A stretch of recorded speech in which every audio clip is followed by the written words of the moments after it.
Hello and welcome to each one of you.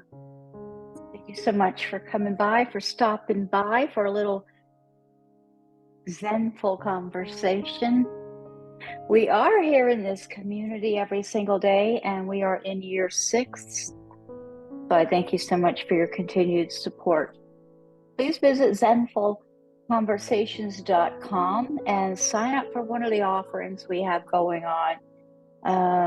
We are having tomorrow, as this is recorded, tomorrow, which is Thursday, August 1st at 4 p.m. Eastern, we are having poet Sapphire Rose join us in the virtual studio.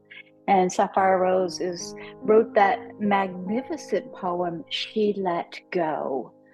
And maybe you're familiar with that poem. If you are, you know the profoundness of it. And if you're not familiar with that poem, please come, because she will be reading it with us, for us, amongst other things. So you can have a conversation with her, you can share, you can talk, you can listen. You don't have to talk, you don't have to ask questions or anything. If you don't want to, you could just come by and maybe get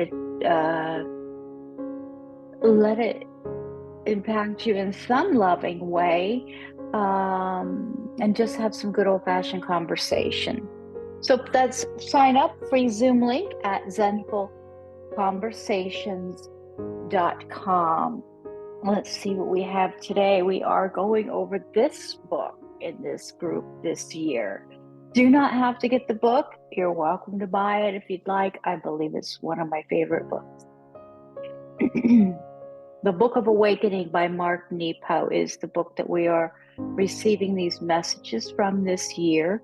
And hopefully we're taking them in and let them work some kind of magic. The Book of Awakening by Mark NEPO. It's a New York Times best-selling book described as having the life you want by being present.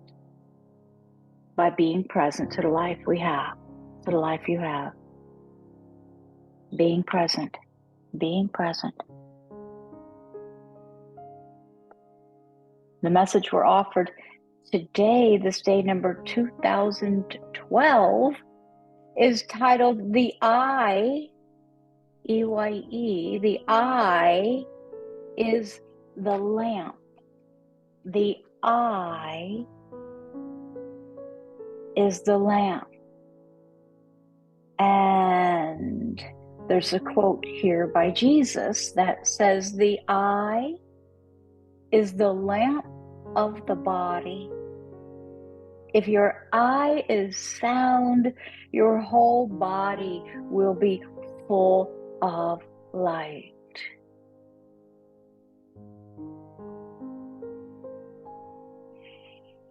Whew.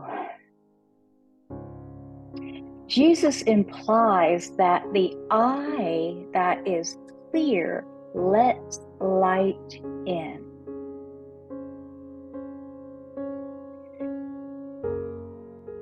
Considering the eye as something that lets light in, considering the eye as something that lets light in and not just something that observes light outside itself, opens the heart of the matter. To make it through the days, we must consider our heart as something that lets the reality of others in, and not just something that maps its way through the desires and fears of others. So I'm going to back up and say that again.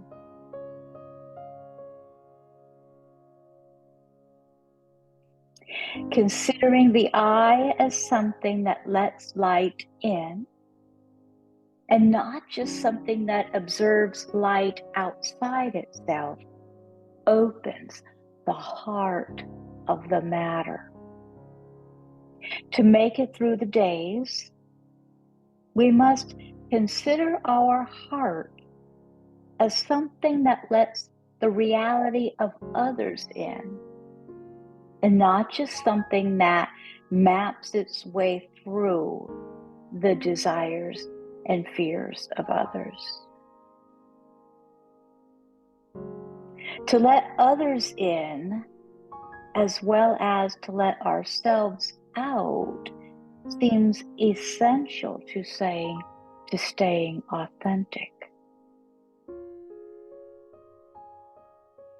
There is a liberating paradox that often cripples our hearts when seen as either or.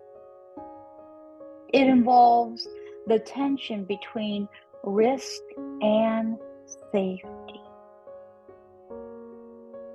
Often, risking openness is seen as a dangerous way to lose all safety. And keeping closed is seen as a way to stay safe. This reflects a walled in, walled out sense of being in the world. Within the wall is safe. Outside the wall is not. Let's take a pause with that. The walls we construct to feel safe.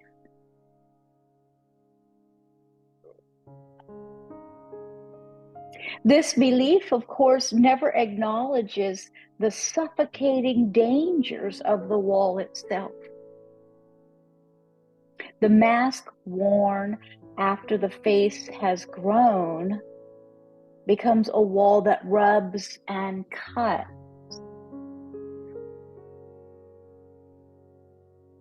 The paradox is that in true interior ways, the only path to deep safety, that sea of inner peace, is through the shifting sands of risk. Risk opens safety. It doesn't shut it down.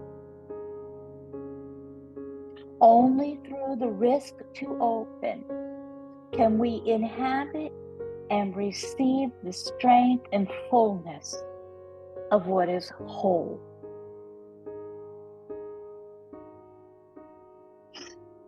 This raises the very profound question of how to define self-protection.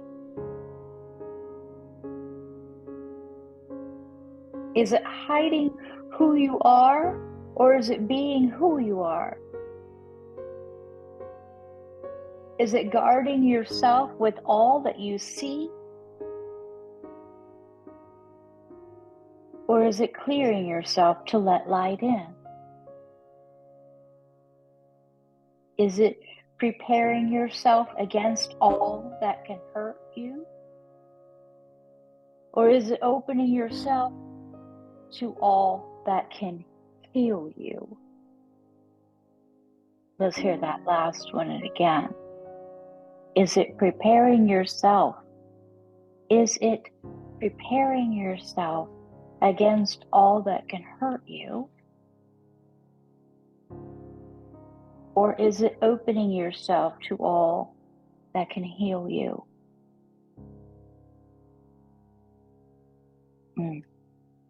Let's take a couple breaths.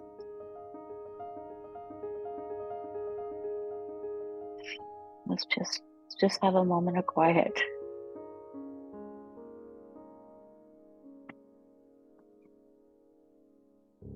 Let that settle. Such a powerful message, as many of these are. I really feel the need to take a breath and let this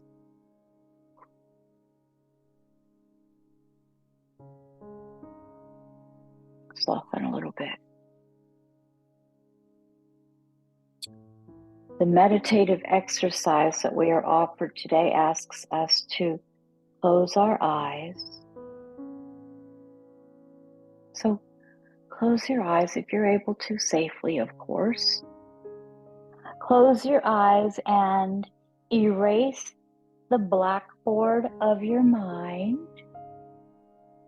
So close your eyes, erase the blackboard of your mind with the sponge of your breath.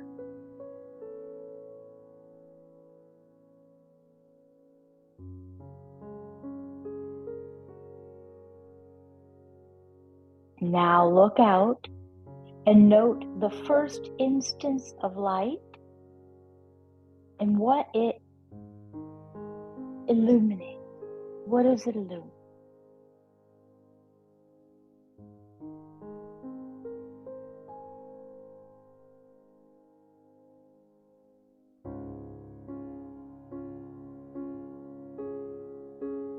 So the eyes are closed. Erase the blackboard of your mind with the sponge of your breath. We can visualize and feel that. And then look out and note the first instance of light. And what does it light? Hold that object before you and realize that the light it has absorbed is now moving through your screen of risk and safety. Feel it enter and accept the light.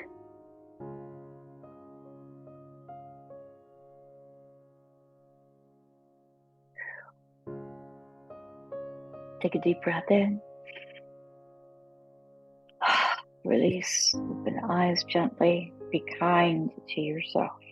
These are powerful messages.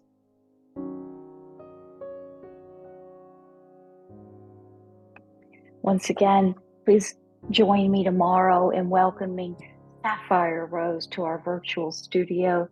Sign up for the free Zoom link at zenfulconversations.com. And that's Thursday, August 1st, 4 p.m. Eastern. In gratitude. See you tomorrow. Namaste.